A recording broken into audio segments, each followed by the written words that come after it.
Hello, ladies and gents. Today we have another great comment by the wonderful Caleb. All right, this one's a fun one. Here we go. It's a nice long, long comment, which must be really, really insightful. Has tons of great information, right? Let's find out. Austin, and there's the excuse again. Really? You're telling me that I have no understanding of evolution when I have been bombarded with it from all angles for the best part of 95% of my education career now. Educational career. I really hope this guy's not a teacher. Just saying. Um Evolution has so many holes in it. It's not even funny. Oh, no. If it had holes, it would not be funny, would it? Not at all. Uh there are so many creatures that disprove evolution. It's not even funny. Okay. Okay, just pausing right here. If you have all these holes in evolution, and if you feel it's so easy to disprove, I'd like to ask the question, where are your medals? Where are your awards? Because if there was someone that was able to disprove evolution, they would be awarded the highest, scientific honors. Science strives its main driving force is criticism and open critique. That's how we know if stuff's true or not. People said when people thought the earth was flat, correct? When science, when people came and said no, we believe the earth's round, right? This is how science works. You have something's proposed and it's tested, and then if people later find that it's not true and they contest those claims, then that's what science does. It accepts those and it grows and evolves. It cares about the truth. Okay. Here we go.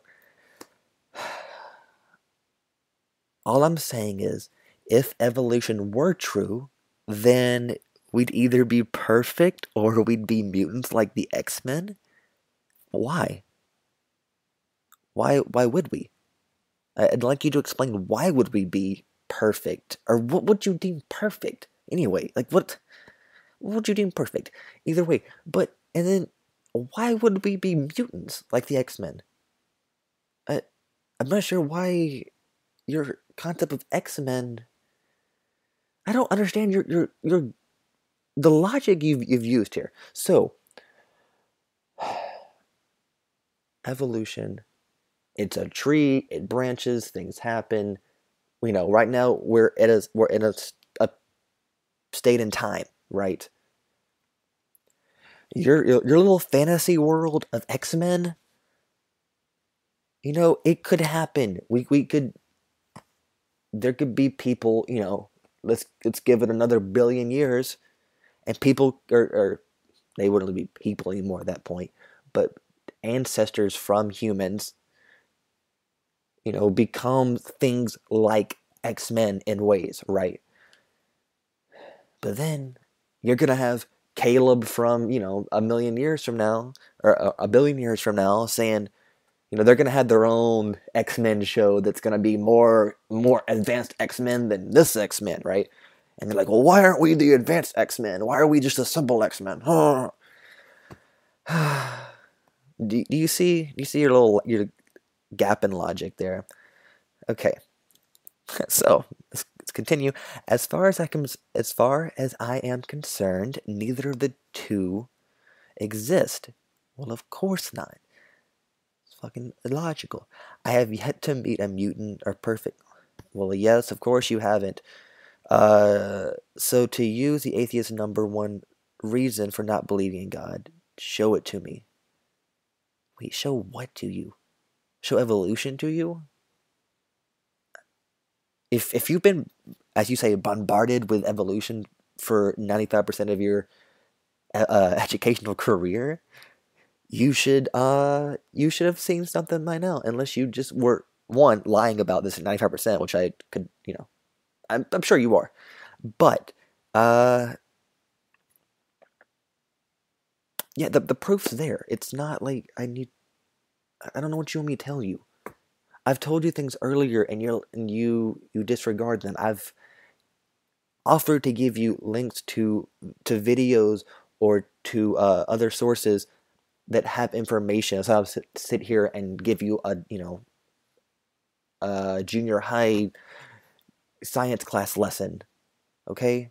But you don't want those. You want to sit here and say we should be X-Men, and well, we should be X-Men. Gotcha. Checkmate. Checkmate, atheist. Come on. Jeez. I have yet. Of course, you haven't. Take an organism and let it sit down for 35 million years and watch it and see how it evolves.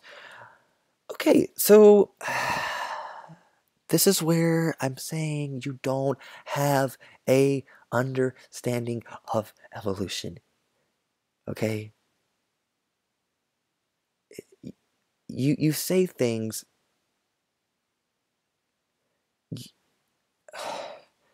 You don't have a single organism. A single organism does not evolve, okay, to become some other species. That's fucking illogical. I don't know why you think that. If you don't understand evolution, you have a species, right? Or you have a group of similar animals that can reproduce, right?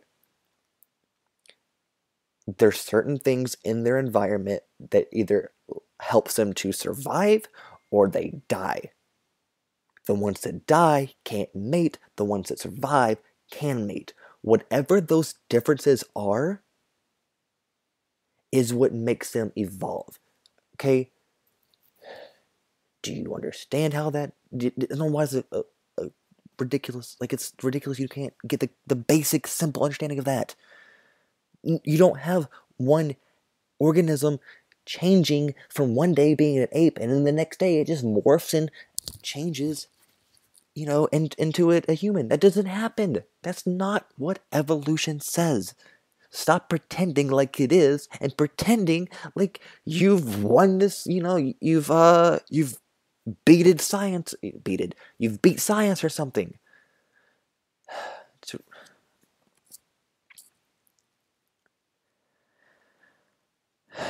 So, all right, next point. Let's see what he says. This is, this guy's, he's, what was his initial statement? He's gonna, disprove it. I'm waiting for this disprovement still. I haven't seen a link of this disprovement you spoke of. You really let me down. You really did. Let's also consider a pregnant woman. Does the baby just randomly evolve while it's in the uterus? No. Does it? No.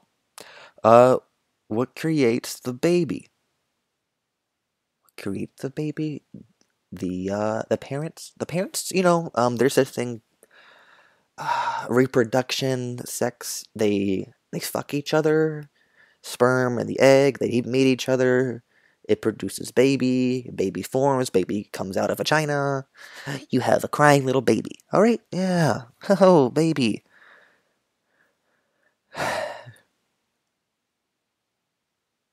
To say that our DNA, which is meticulously crafted and holds billions of strands, it's not crafted. I don't know why you think it's crafted. Nobody crafted DNA. It formed it, whatever. And holds billions of strands of information specific to you and you alone. This is a product of random chance. In my opinion, a mark of insanity. No. Every single species, everything, other than like basic elements and like any living species is unique to itself. That's one of the fundamental aspects of evolution. Since everything can change, everything is unique to itself, some things have disadvantages, advantages. I don't know how many times I need to repeat myself. Sorry, I'm trying to find my spot again. Okay, also, another question I have, I don't know why you mean, whatever. If the Big Bang Theory is accurate and evolution is true, then what were there to set all of it into motion? Oh, okay. This one's always fun. Well, what started the Big Bang, right? Mm, hmm. Let's think. Let's think. I don't know. I don't know. I don't study this, right? I we know that this happened, right? We are like science is still researching, as to what caused the Big Bang. There's great hypotheses out there, but we're not certain right now, right?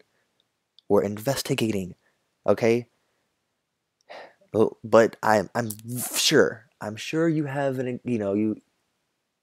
you have the answer. The answer is God did it, right? God. But wait. Uh, what put God into motion? If everything has to have a beginning, what? How did God get there, right? But let me guess, you probably gonna create some type of, well, God's, above and beyond time, right? He's before time. There's no before time. That's not how this works. So no, again, this is illogical.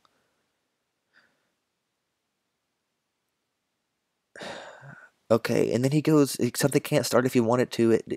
Something has to start it. Cars can't start themselves. You have to have something to start it. Lawnmowers can't start themselves. Um, I disagree. There's some that can. There's some cars that can. But whatever. I'm always the evolution of cars. Um, See, that's using evolution in a way that you were using it earlier when you were talking about non-scientific evolution. Uh, I don't know how in the world you're trying to compare lawnmowers and the creation of our universe. uh, that one's a good one. I never heard that. Uh, Wait, once again, okay, he goes, once again, I present the case of zebras. It has stripes. Why? To confuse the lion, because the lion is colorblind, and if it makes it more difficult for the lion to locate the zebra among all the grass because they all look the same. You know what I learned that? Okay, no. Okay, the lion, I mean, sorry, the zebra did not think to itself, right, and say, guys, lions are colorblind, so why don't we like grow some stripes, right? Once again, I don't know how many times I'm going to say it today. That is not evolution. It's some fairy tale you're making up in your own mind, right? What evolution says is there was something that kept the ancestors of the zebra that had stripes was an advantage for some reason, and the ones that didn't have stripes were a disadvantage for some reason, or vice versa, or not vice versa, but one could have been good, and one could have been neutral anyway. It still would have happened over time. Um, so that's what happens. You have one that's better than the other, and just through generations and generations and generations, the one that's better survives, the one that's not better dies, right? That's all it is. We have like 99% of species that have ever existed are extinct. Okay? Because they're extinct because they died off, because they didn't work. They couldn't survive in their habitat, or because it's mass extinctions, which is still you know eliminating a species that can't survive. And apparently, this guy says he learned that on National Geographic. I would suggest you going back and rewatching that, because I don't believe you have learn that, I believe you misunderstood what they were claiming, okay? One of the most evolutionary biased channels on Tevolution. What am I even saying? Television today. Uh, evolutionary biased.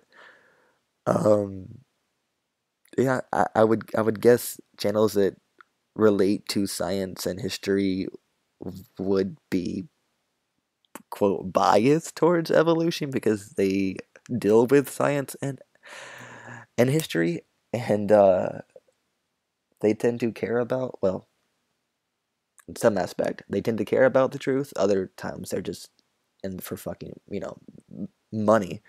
But either way, that's just a funny statement you made. I need to stop losing my spot here.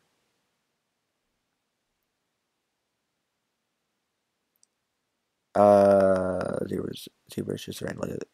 Okay, one of the most elusive by chance. Now tell me, why did zebras just randomly evolve that trick to keep it safe because it somehow knew? Okay, well it didn't somehow knew. We already went over this. Every zebra from then until forever was going to be hurt by the lion. That's not how it happened. You're incorrect again. Did it know the lion was colorblind? No, it did not. Zebra didn't know fuck. Okay. Or maybe, just maybe, it could be something that given the zebra a little trick to keep it safe. Nope, that's not how this works. I don't know why you made that leap again. Believe what you want, both with religion and anti-theism. Once something's ingrained in it, once someone's ingrained in it, they're incredibly hard to persuade out of it. But I have presented my side of the story. No, you haven't. You've falsely presented my side. That's all you did. You the entire time. You just falsely presented my side and then walked around like, you won some, debate when you've done was falsely presented my side the entire time. You were making claims that I never supported or never made. So good try, but come again. Uh,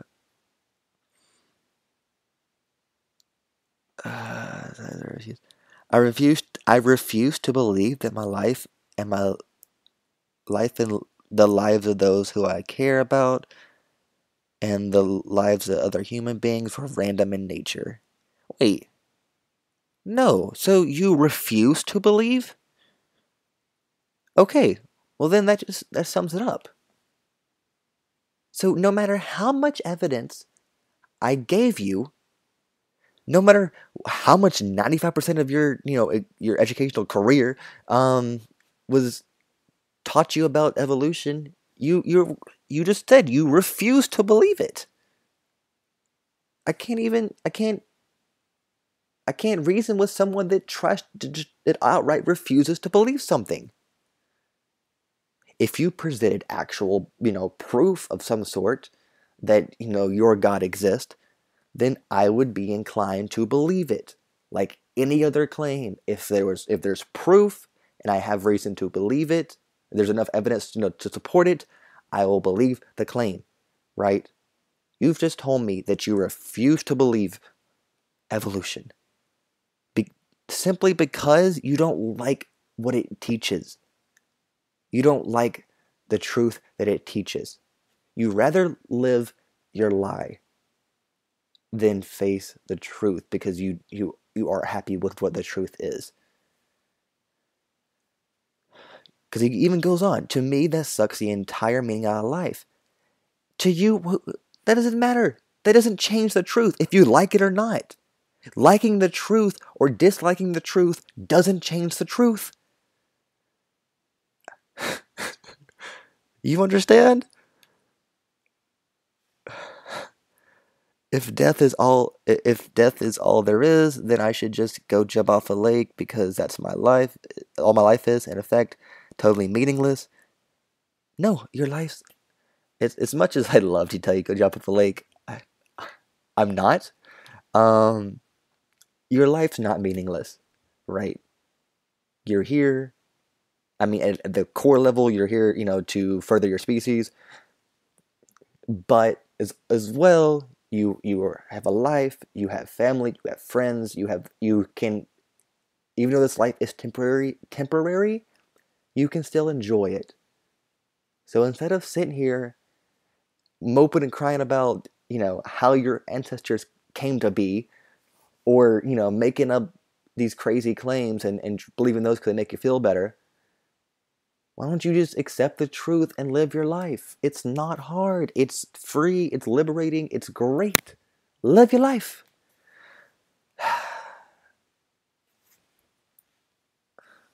And that's it. Oh my gosh. That was 20 minutes. Peace. See y'all later. Bye.